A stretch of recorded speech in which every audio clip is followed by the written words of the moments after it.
Hello to you, brothers and sisters, dear brothers and sisters in the Lord. We're continuing with our daily message. The millennium, the kingdom of 1,000 years, the Yeshua reigns, will be a very special time. We as believers who went up to heaven will enter into the millennium as angels. We won't be humans, normal humans.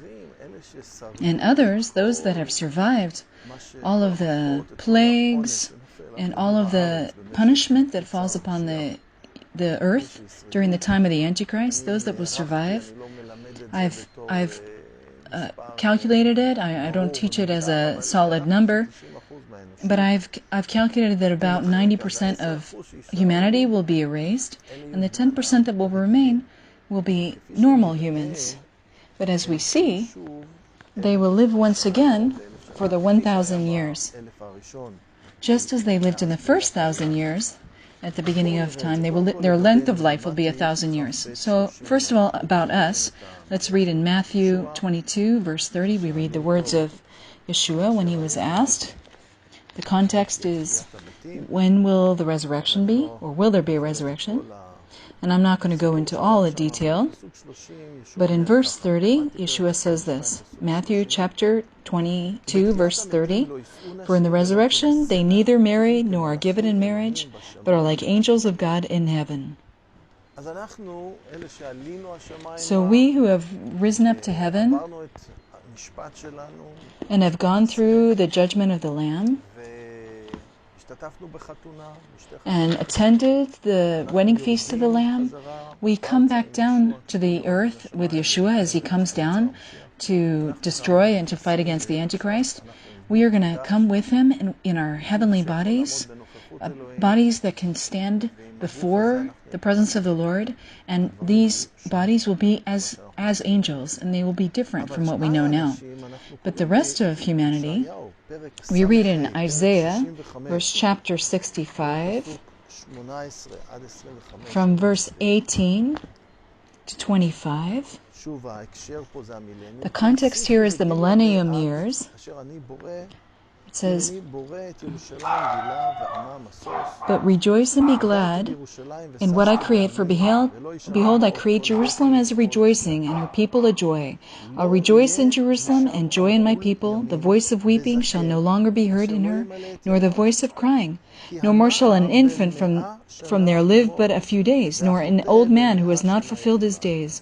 But a child should die 100 years old, and the sinner 100 years old shall be accursed." So a young boy at 100 years old will still be a youth. Childhood will be very long, not like today, where it passes so quickly. And the teenager the teen years that end so quickly, as we grow up and start to run the race of life, and those years are quickly spent, this time, during the reign of the Messiah, when there's righteousness, when there's peace, when there's love, people can live and live calmly. We'll see many more details of this as we continue.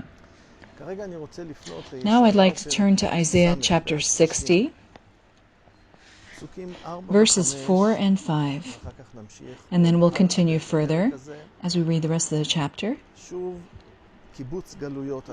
Here we find the collection of the nation, the gathering of the nations. It says, "Lift up your eyes all around and see. They all gather together. They come to you. Your sons shall come from afar. Your daughters shall be nursed to your side. Then you shall see and become radiant, and your heart shall swell with joy, because the abundance of the sea shall be turned to you, and the wealth of the Gentiles shall come to you." See, here is the completion of the gathering of the nations of Israel to its land will only happen after the return of Yeshua the Messiah. There will remain Jews in the diaspora, and these will be gathered, and this time the Gentiles will gather them. Look in verses 8 and 9 of the same chapter. "Who are these who fly like a cloud and like doves to their roosts?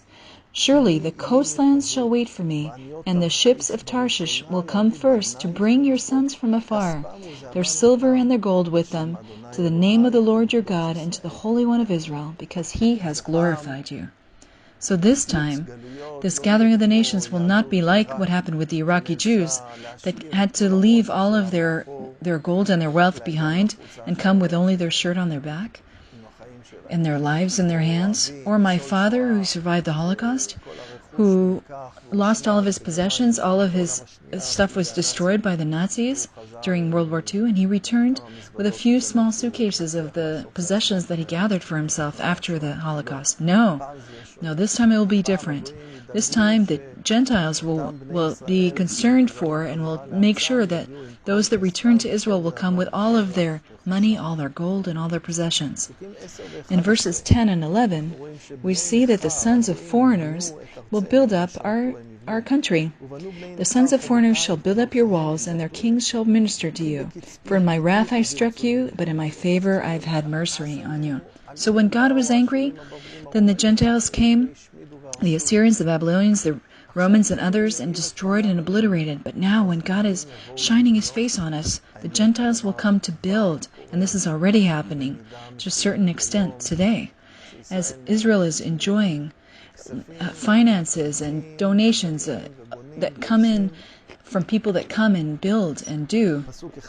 And in verse 11 it says, "Therefore your gates shall be open continually, they shall not be shut day or night, that men shall bring to you the wealth of Gentiles and their kings in procession." Day and night, these processions of people will continue, bringing blessing and so desiring to be in a connection with the people of Israel in the land of Israel and with the God of Israel, Yeshua the Messiah, son of David. In verse 18, we're going to skip a little bit. "Violence shall no longer be heard in your land, neither wasting nor destruction within your borders, but you shall call your walls salvation and your gates praise." This was written over 2,700 years ago, and it's interesting that just today, Hamas, which is the word violence here, which is not just the evil, the crime, and the wickedness that will no longer be in the land, but in this case, we have also the Hamas organization that has expressed their goal to destroy the kingdom of the land of Israel. And here we read that the violence or Hamas will no longer be heard in your land, and also the evil and the crime, and also Hamas itself will no longer be heard, neither shall the voice of the PLO or others. There will be salvation. It says, "You shall call salvation your gates." There's a word play here, because the word for salvation is Yeshua, and Yeshua will be our protection and our salvation. And your gates shall be called praise. There's a spiritual message here. First we receive our salvation, and after that comes our praise. And through praise we enter in through the gates of salvation, into the presence of God, and we come before him with our worship. So first we're saved, the gates are opened, and we can come through them with praise. This is also in the spiritual sense. Anyone that comes to faith in the God of Abraham, Isaac, and Jacob, and believes in Yeshua and receives forgiveness and reparation of sin, he's filled with joy and his heart is full of praise. As we turn to verses 19 and 20, "No, the sun shall no longer be your light by day, nor its brightness shall the moon give light to you, but the Lord will be to you an everlasting light, and your God your glory." It's not that there won't be a sun anymore, or a moon. They will exist, but Jerusalem will not need them. This connects to it for us. Well, let's finish reading verse 20 first. "Your sun shall no longer go down, nor shall your moon withdraw itself, for the Lord will be your everlasting light, and the days of your mourning shall be ended." The Lord will be our light. This connects for us with chapter 60 of Isaiah. Chapter 4 of Isaiah. In verses 5 and 6 it says, "Then the Lord will create above every dwelling place on Mount Zion and above her assemblies a cloud of smoke by day and the shining of a flaming fire by night. For over all the glory there will be a covering. And there will be a tabernacle for shade in the daytime from the heat, for a place of refuge, and for shelter from the storm and rain." So that same cloud that followed the people of Israel, that gave them a covering over day and night, and pillar of fire at night. That same cloud will cover Zion. This is the cloud of the glory of Zion, of God, that covers Jerusalem with His glory. And it protects against the heat of the sun and against rain. It protects us, this cloud. So all year long, day and night, we're going to have very pleasant weather. Not too hot, not too cold. And therefore, it says here, in Isaiah chapter 60, we're going to read verses 19 and 20. It says, "And your God will be your everlasting light, and your God your glory." This will be this cloud of glory and that will light over Jerusalem for 1,000 years. And what else do we read here? Verse 21. "And your people shall all be righteous. They shall inherit the land forever. The branch of my planting, the work of my hands, that I may be glorified. A little one shall become 1,000, and a small one a strong nation. I, the Lord, will hasten it in its time." So the people, everyone that comes now, they will all be believers. They will all be justified by their faith, just as Habakkuk said, the righteous person will live by his faithfulness. And just as it says in Genesis to Abraham, Abraham believed God, and it was credited to him as righteousness. So when we as people of Israel today, I as an Israeli, as a Jew, I've come to salvation in Yeshua by faith. I receive the righteousness of God, and I'm being dressed in clothes of righteousness, in garments of salvation. I'm reminding you of Isaiah chapter 61 verse 10. It says, "My soul rejoices in the Lord my God, for He has clothed me in garments of salvation. He has covered me with the robe of righteousness." So God is covering me with clothes of righteousness, and therefore it says here in verse 22 that all your people shall be righteous. This is the last remnant, the third, that will pass through the fire, as we read in Zechariah chapter 13, verses 8 and 9. 2/3 will die, and a third will remain, but they will be refined as silver is refined, and tested as gold is tested. And God says here in Zechariah, "They will call on my name, and I will answer them. I will say, 'This is my people,' and each one will say, 'The Lord is my God.'" There will be reconciliation and new relationship with God, real relationship, not religion, not working of false gods, and not all kinds of abomination of sin. No. There will be a relationship with a living God, a real relationship with Him. So we will be righteous.